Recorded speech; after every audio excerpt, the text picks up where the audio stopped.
با این کارهای خونه خیلی سریعتر انجام میشه. باید امتحانش کنم. خریدمش. کلی گشتم تا اصلش رو پیدا کنم. بازش کنی ببینم چی توشه. توش موزه ماما، موز. یه دونه، دو تا، سه تا، خود محصول. اینم دستگیرشه. یه دونه دیگه رنده هم توشه. یعنی 4 تا رنده داره. بریم برای تستش. این محصول ادعا کرده که این سیب زمینی رو میتونه چیپس کنه. محافظ انگشت رو برمی‌داریم و سیب زمینی رو می‌ریزیم داخلش.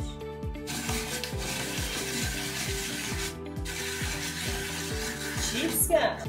تیغه سالاد. اول خیار. حالا گوجه. الان موقع پیازه. اینم از سالادمون.